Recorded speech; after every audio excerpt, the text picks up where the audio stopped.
Bom, primeiro, boa tarde, né? Estamos começando aqui, 1h05. O tópico da palestra, que não é uma palestra, é um bate-papo aqui. Não sei se vocês repararam, trouxemos 3 atletas e eu, para a gente falar da mente blindada no trading, disciplina e controle emocional nos perfis de alta performance. Mas antes disso, eu vou apresentar Rafaela Silva. Para quem não conhece, ela começou a praticar judô no Instituto Reação, a ONG criada pelo judoca Flávio Canto. Ela traçou uma carreira promissora e em 2008 tornou-se campeã mundial sub-20. 3 anos mais tarde, já entre os adultos, foi prata no Mundial de Paris. Em 2013, ela foi campeã mundial. Certo? Estou acertando até agora?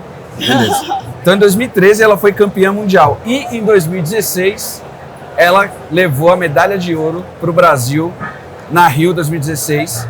E, como se não bastasse, o ano passado ela foi campeã mundial de judô mais uma vez. Então, ufa. E aqui do meu lado, 6 medalhas paralímpicas, 11 mundiais e 8 em Jogos Pan-Americanos. Tem uma curiosidade aqui que o amigo dele me contou, que ele ganhou uma prova, aí ele sacou um papel aqui assim, casa comigo? Foi isso? Mesmo, você já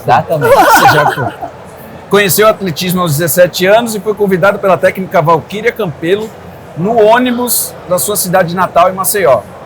Ela te chamou para correr no ônibus. Já está atrasada. Ó. Prata nos 100 metros pan-americanos no Lima, Mundial de Londres 2017, prata no 4x100, bronze nos 100 metros para pan-americanos, ouro nos 200 metros. Eu não vou conseguir falar tudo, não tenho... Parabéns. Estamos aqui também a Danusa, que ela é formada em psicologia há 25 anos e no início de sua vida profissional viu uma reportagem de uma senhora que mostrava o mercado financeiro e a sua maior renda. Atiçou a sua curiosidade, que a trouxe ao mercado de ações. Ela é ex-oficial das Forças Armadas, psicóloga, piloto de aeronave, e essa experiência vivenciada no início dos anos 2000 ajudou a desenvolver técnicas que ajudam os traders a sobreviverem nos momentos de risco do mercado. Então, ela é psicóloga de piloto de helicóptero? Só isso. Rotativa. Então, ela deve estar acostumada com o risco, né, gente? Então, aqui essa foi a apresentação dos 3. Muito prazer ter vocês todos aqui. Vocês foram escolhidos a dedo para estar aqui, para a gente bater esse papo. E o primeiro tópico que eu queria levantar, aí a gente escolhe quem quiser começar, tá? Que é a importância da mente em atividades de alto rendimento. Aquele momento, Rafa, por exemplo, ela está levando a luta, ela está ganhando a luta, mas ela está a um deslize de perder tudo. Ela está com um vazar e faltam 2 minutos e ela precisa segurar aquela luta por 2 minutos, mas ela está no game. Então, como que você, nessas horas, mesmo ganhando, como que você usa a sua força mental para você se manter na luta, não se desconcentrar, para levar ela de fato? Com certeza é bem difícil, né? Eu faço trabalho com uma coach há 12 anos, porque a gente vive isso o tempo inteiro, não só em competições, mas também em treinamento. Inclusive, na minha final olímpica, eu fui com uma atleta da Mongólia. Durante o ciclo olímpico, eu lutei com ela 4 vezes. Eu ganhei 1 e perdi 4. Então, aí já tinha essa pressão, porque era uma atleta muito dura. E eu vinha estudando ela, montando uma estratégia para poder vencê-la, para surpreender. E a luta de judô normalmente tem 4 minutos. E eu joguei ela com 20 segundos. Então, tinha 3 minutos e 40 para segurar aquele resultado. E ela é uma atleta muito perigosa. Então, o meu treinador levantava da cadeira, pulava, gritava, corre dela, corre dela. E eu tinha que manter ali com a minha cara. Não sei se conseguiram assistir a Olimpíada, que as pessoas falavam bastante do meu olhar. Então eu tive que me concentrar bastante, porque o sonho de todo atleta é participar de uma Olimpíada. E a gente não quer só participar. Eu tive a chance de dar a volta por cima depois de uma Olimpíada que eu fui desclassificada em Londres em 2012 e uma Olimpíada dentro de casa. Então tinha toda a pressão, a torcida, sabendo que sua família estava ali. Às vezes você olha na plateia, tem alguém que você não está esperando e você vê, então você tem que controlar todas essas emoções. Mas eu venho trabalhando, eu falo com a minha coach diariamente, porque às vezes eu acho que eu estou bem, e ela geralmente fala que quando eu acho que eu estou bem é o momento mais perigoso, que eu acabo sendo surpreendida numa competição por uma atleta que teoricamente teria que ser uma luta mais fácil. Então, dentro do judô a gente tem essa pressão, a gente tem que estar sempre trabalhando, e depois que eu comecei a fazer a parte mental, foi onde eu vi que a minha carreira alavancou ainda mais. Foi muito importante para segurar resultados. Os atletas comentam que quando eu aposentar eu tenho que ir para a comissão técnica, porque eu sou uma atleta que estuda bastante, eu tenho uma parte mental ali. Essa parte que muitos atletas têm dificuldade de segurar ali. Até hoje eu ajudo um pouco no clube lá, que hoje eu faço parte do Flamengo, porque eu vejo muitos atletas ainda hoje no judô que joga no início da luta, falta 5 segundos e a pessoa consegue perder. Então, é uma sensação que eu tenho certeza que ninguém quer sentir. Então, eu sempre trabalho, o pessoal fala, pô, a Rafaela voltou, não aguento mais. Ela falando ali, eles sentem isso no treino, então, porque a gente luta a competição por equipe e a gente precisa da equipe toda unida. Então, a parte mental foi fundamental aí para alavancar minha carreira ainda mais. Danusa, você vê algum paralelo com o trade aí no que ela falou? Sim, com certeza. Vocês veem algum paralelo no trade no que ela falou? Quase nada, né? Eu acho que o que ela trouxe, assim, que é de importante, né, na nossa carreira como trader, é a questão do medo, né? Quando a gente está em algumas negociações que fazemos, se repete as perdas que nós temos, o fato de não identificar o porquê perdeu, aumenta o medo. E ela trouxe uma questão muito importante, que é o autoconhecimento. Ela sabe, né? Hoje ela sabe que quando ela está se sentindo bem, ela tem que ter um sinal ali de alerta.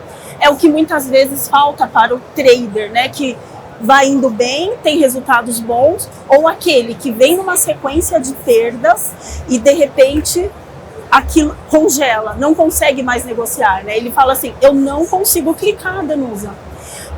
Uma vez teve um caso, né, de uma aluna que ela estava no simulador há 2 anos, ou seja, ela não tinha dúvida da técnica nenhuma, mas ela não tinha coragem de clicar. E qual era o problema, né? É que assim, ela não conhecia o quanto ela se cobrava, né? Ela achava que tinha que ser perfeita em tudo. E ela trazia isso do histórico de vida dela. Então, o fato dela não saber isso congelava. E ela não fazia nenhuma associação disso com a vida, né? Então, eu costumo falar, a gente, na tela, a gente age como a gente age na vida. E aí, quando ela começou a se descobrir essa questão do alerta, né, do insight, como ela colocou bem, né, que assim, poxa, é isso que está me fazendo congelar, é isso que está me fazendo ter medo na frente da tela. Ela conseguiu fazer. É claro que não é uma coisa que assim, da noite para o dia eu já vou clicar, vou arrebentar, não. Mas ela foi caminhando aos poucos e hoje ela faz as negociações com muito mais segurança. Né? Johannes, para você chegar na final do atletismo, na prova final do atletismo, quando você chega na Paralimpíada, por exemplo, quantas etapas até a prova final? São várias etapas, né? Como foi dito, meu nome é Johan, sou do nascimento, sou natural de Maceió, Alagoas, e já nasci sem as 2 mãos. E isso nunca foi um impeditivo para eu ir em busca das realizações dos meus sonhos. A vida de atleta não é fácil.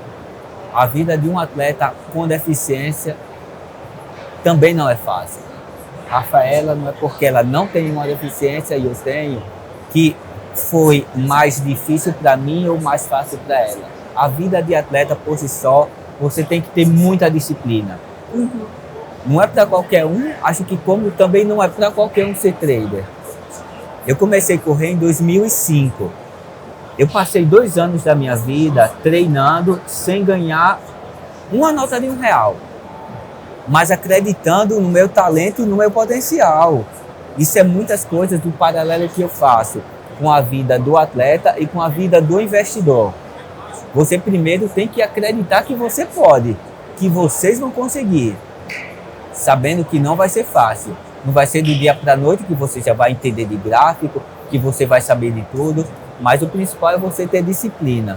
Assim como foi para eu conquistar essa medalha aqui, que é a de Londres em 2012, não foi do dia para a noite. Aqui eu comecei a treinar em 2005, sem apoio nenhum em Maceió. Conquistei minha primeira medalha de ouro em Paralimpíadas 7 anos depois do início. E não foi fácil. mas com certeza foi prazeroso escutar o hino nacional. Foi prazeroso eu voltar para casa e mostrar para os meus pais, pai, mãe, eu consegui. Assim como é prazeroso também quando temos os gains.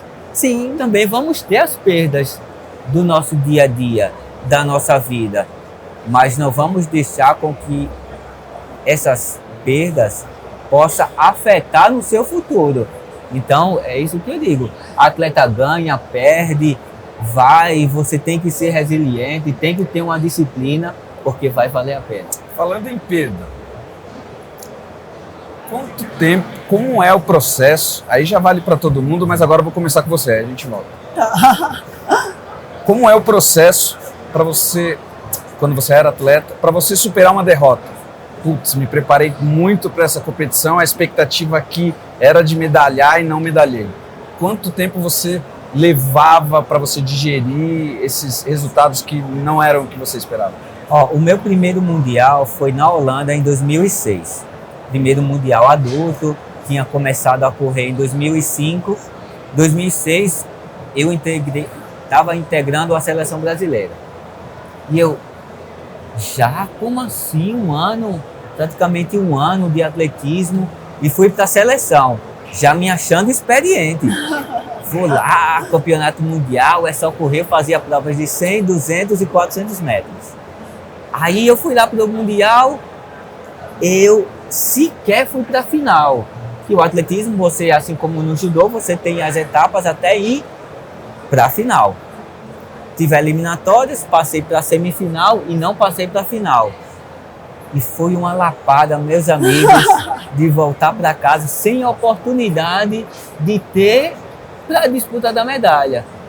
Mas eu garanto para vocês que foi o maior aprendizado que eu tive na minha carreira esportiva.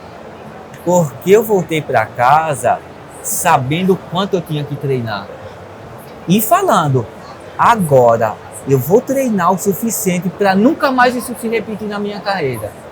Então, de 2006, que foi esse mundial que eu voltei para a medalha, em 2007 eu fui para o Pan-Americano no Rio de Janeiro, fui 3 medalhas de ouro, e de 2007 até eu encerrar a minha carreira em 2020, todas as provas, todas as competições, eu voltei para casa com pelo menos uma medalha no peito. E não foi fácil, mas foi a partir dessa derrota que eu vi o quanto eu tinha que me dedicar e o quanto eu tinha que treinar para voltar para casa com as medalhas. E hoje eu sou vice-presidente do Comitê Paralímpico Brasileiro, que eu quero levar a mesma oportunidade que eu tive no esporte através de outras crianças, outros atletas com deficiência no Brasil inteiro. Danusa, Oi. assim como no esporte, às vezes uma grande derrota nos leva às conquistas que vêm pela frente. Sim. No mercado, você acha que tem alguma relação também, quando a gente toma aquele ferro mesmo, não tem outra palavra para falar, e aí você aprende de verdade? Sim. Como ele trouxe de exemplo, né, o excesso de autoconfiança, ele é muito nocivo, ele é muito perigoso no trade. E como vocês sabem, né, eu trabalhava com segurança de voo, né, como foi falado no começo, e todos os pilotos de asa rotativa que tinha essa característica, eles representavam um risco. E eles eram tirados do voo. E no trading é a mesma coisa. Quando a gente tem o excesso de autoconfiança, a gente tem o que a gente chama assim, fica nebulosa a nossa percepção e a nossa visão. A gente deixa de considerar fatores que são extremamente importantes. E assim, para fazer um paralelo, eu sou maratonista, mas sou amadora, né? Deixa bem claro aqui. Bem claro, eu sou amadora. E eu lembro que uma vez eu fui participar de uma competição, inclusive no Exército, né? E tinham 3, era eu e mais 2. E assim, eu estava muito bem preparada, mas tudo começa na mente, né? Emocionalmente falando, tinha uma pessoa que a gente já tinha uma rixa ali na corrida, né? E eu estava dando mais o pessoal competitivo é complicado. É complicado, né? O pessoal competitivo é complicado. É igual a Rafa, já perdi 4. E tinha uma que eu falava, gente, não é possível que eu vou chegar atrás dela, né? Eu pensava nisso, não vou. Mas já começou na minha mente a derrota. E aí, claro que eu fiquei para trás, né? Por quê? Porque eu não acreditei. Então, da mesma forma que o excesso de autoconfiança é nocivo, a falta de confiança também, né? E você conseguir identificar isso na frente da tela, quando você está com excesso de autoconfiança ou quando você não confia o suficiente na sua estratégia, mesmo que ela funcione, isso incorre em perdas. E o importante o que a gente tem que fazer nessa situação, como ele bem trouxe pra gente, é identificar a razão para tudo e olha, qual é o problema dessa vez? O excesso, a falta, pra gente saber onde eu tenho que direcionar as minhas forças para que isso não aconteça mais. Você citou, para mim, um dos maiores exemplos de derrota dolorida foi aquela eliminação em Londres. Como foi superar? Foi bem duro, né? Mas eu, durante 19 anos, eu treinei com o meu professor Geraldo Bernardes e ele sempre me cobrava. Ele falava que, independente se você ganhou ou se você perdeu, você tem 24 horas para comemorar, porque a sua vitória ela não vai valer para o restante da sua carreira e a sua derrota ela não pode definir o seu futuro. Então você tem que voltar a trabalhar para ir em busca da vitória. E em Londres foi bem difícil. Eu cheguei na Olimpíada como uma das favoritas, era a atual vice-campeã do mundo, e eu fui eliminada na segunda rodada, fiquei sem chance de disputar medalha na Olimpíada, e as pessoas me criticaram, falaram que judô não era para mim, que eu era vergonha para minha família, que eu queria ganhar uma Olimpíada roubando, que eu tinha que voltar de Londres rastejando. Então foi bem duro.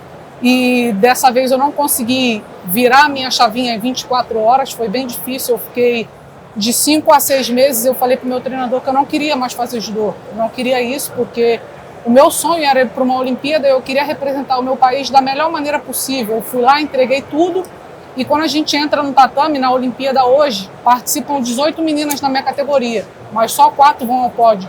E isso não significa que as restantes não querem a medalha. Como todo é mundo difícil quer chegar Sim. entre as 18 de uma Olimpíada e aí tem a cobrança de você chegar entre as 4 dentro das 18. Sim, então foi bem difícil eu voltar a acreditar em mim, querer entrar no tatame novamente com medo das críticas voltarem. E uma das derrotas assim que eu mais levo, além dessa de Londres, foi a minha final do Mundial de Paris, que eu cheguei na Olimpíada como atual campeã do mundo, porque foi a minha primeira final em campeonato mundial adulto. Eu era ainda da equipe de base e quando eu ganhei a semifinal, parecia que a minha competição tinha acabado, porque eu já estava satisfeita com a prata, eu já sabia que eu ia embora com uma medalha. Então eu entrei, se eu perder eu já tenho a prata. E depois que eu entrei, que eu perdi, eu fiquei anos e anos remoendo essa derrota. Então cada luta que eu entrava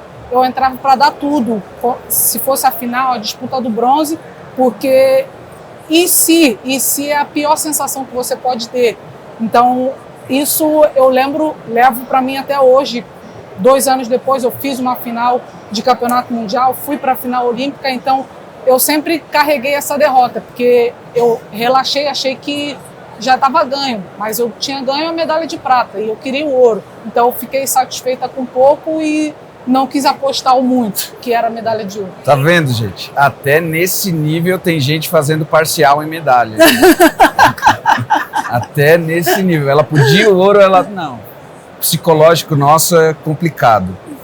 Agora, eu quero saber, continuando nesse papo de confiança e de estratégia, tá? A Rafa já falou que ela é uma excelente estrategista, que estuda bastante o adversário para poder derrotar ele, ainda mais quando tem um histórico negativo, assim, né?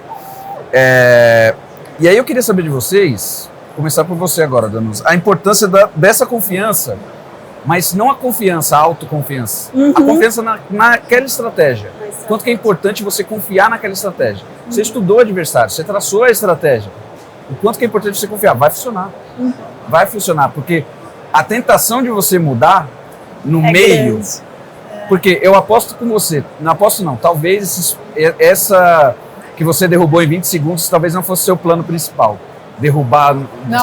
Não, era jogar daquele golpe, mas não em 20 segundos. Assim, né?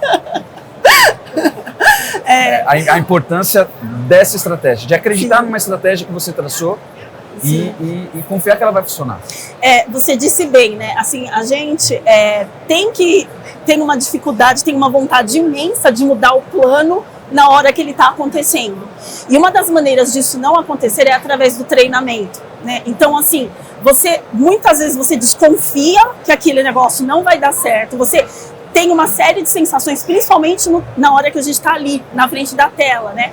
E ela trouxe uma coisa que eu achei bem interessante, que o treinador fala assim, que é o que para o trader se traduz em euforia ou depressão, né? Que é após a perda, ou o ganho. Então a gente estava vendo aqui agora há pouco, o pessoal vibrando ali com a tela, com os traders, vai! Isso não pode acontecer enquanto a gente está na frente da tela, eu estava ali só... Isso não pode acontecer enquanto a gente está ali sozinha. É claro que aqui tinha outros objetivos, mas a euforia, assim como a depressão, ela tem que durar um dia, como ele falou, sabiamente, né? Porque senão eu perco a oportunidade de seguir o plano.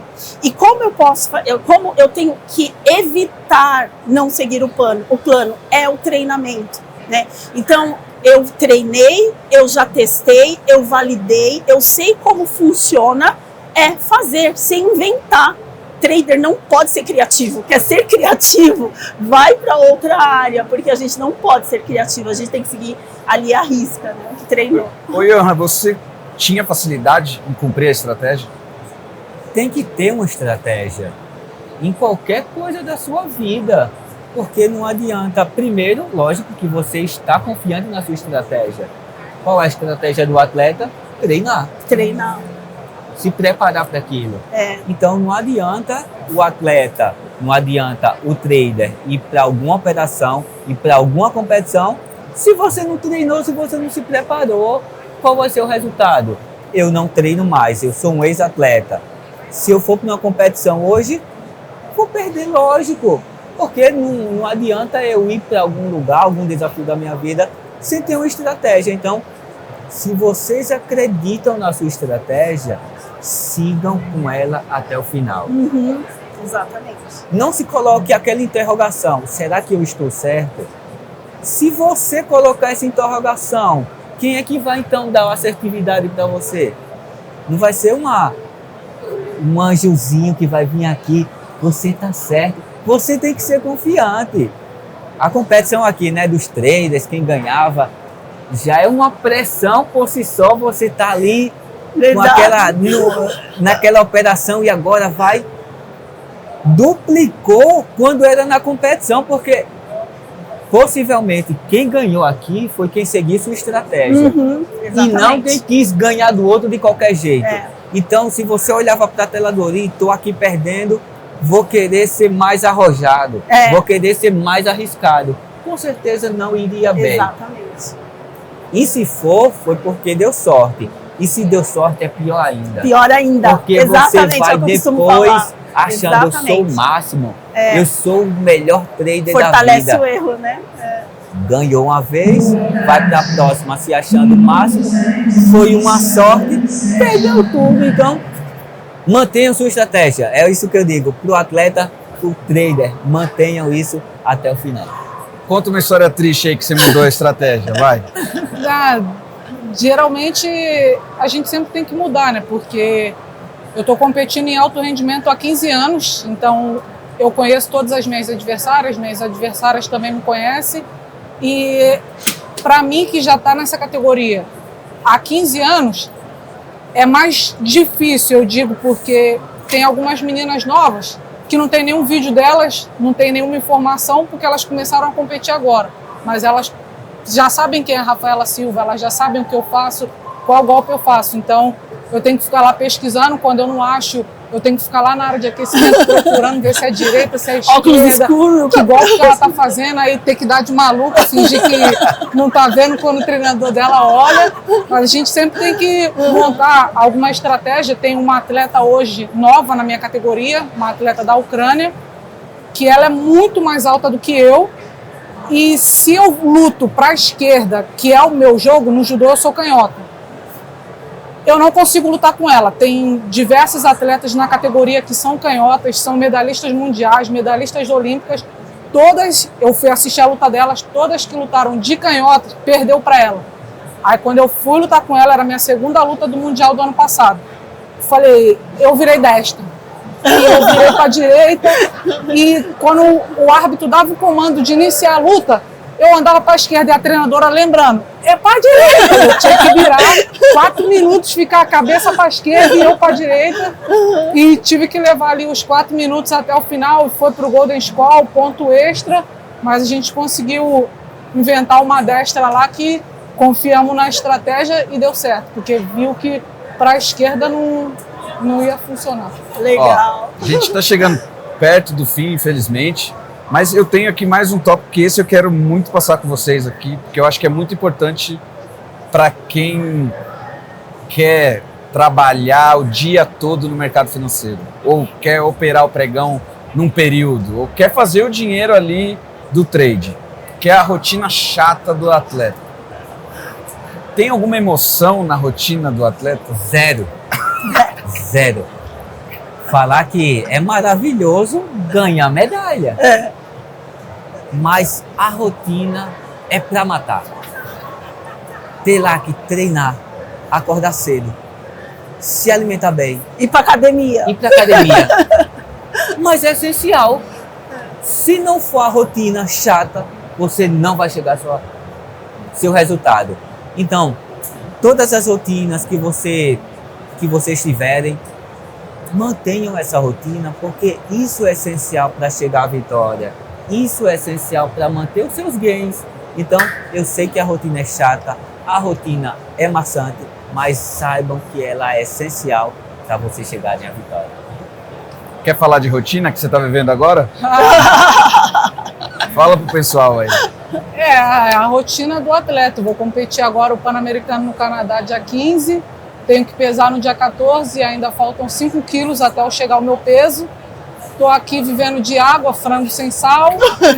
E tá uma delícia, tá? Ó, tranquilo. É a picanha do dia. Tranquilo. E quando o atleta chega às medalhas, às conquistas, ninguém sabe, né, os bastidores, quanto é difícil para chegar a essas conquistas. Você não quer uma costelinha mesmo? Posso pedir pro pessoal?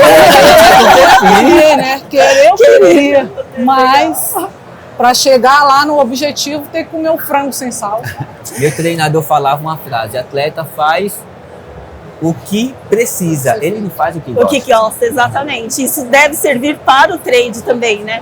É fazer o que precisa ser feito e não o que eu quero fazer. Existe uma máxima, né, para os maratonistas que a gente fala que o pior da maratona é o treino, né? Então, assim, é exatamente isso. Vai ali, no mínimo 4 meses para você treinar. E no trading, é chato fazer backtest? É chato fazer continha? É chato ficar ali olhando a tela, sem operar? Mas é necessário, né? Ó, para encerrar agora, eu juro. Jogo rápido. Um ritual que você fazia antes da competição, antes de você entrar no estádio, antes de você pisar na pista. Se tinha algum ritual, o que você fazia? Esvaziar minha mente e pensar positivo. Eu faço visualização, né? Porque a gente tem a chave antes da competição. Então faço visualização de que golpe eu tenho que entrar na luta, as estratégias. E eu sempre faço uns movimentos esquisitos com a boca. E você, Danus, tem algum ritual que você... Aliás, você recomenda que as pessoas tenham algum ritual pré-operação, pré-mercado? Sim. Olhar o diário de trade do dia passado, ou seja, tem que fazer diário de trade depois das suas negociações, né? E saber, antes de entrar na operação, onde você vai sair, tanto se der certo quanto se der errado. E não mudar o plano, né? É isso aí, gente. Esse foi o nosso painel aqui sobre a blindagem da mente. Muito obrigado, agradeço vocês três aqui, foi um prazer falar com vocês. O prazer foi meu. Obrigada. Agora ficou mais fácil investir em renda variável. Carteira automatizada é a solução que pode potencializar seus investimentos. Sabe aquele lucro dos seus trades? Não deixe ele parado. Escolha uma carteira automatizada para investir e deixe o resto com a XP. Nossos especialistas mantêm as carteiras recomendadas sempre atualizadas com as melhores oportunidades do mercado. Não quer correr riscos? Escolha a carteira Bunker, uma carteira com as ações que menos desvalorizam nos piores cenários do mercado. A ideia é viver de renda? Carteira Top Dividendos, ideal para quem busca menor volatilidade e oportunidade de criar um fluxo de renda recorrente. Mais de 98% de rentabilidade desde que foi criada. Quer conhecer nossas outras carteiras? Clique no link da descrição.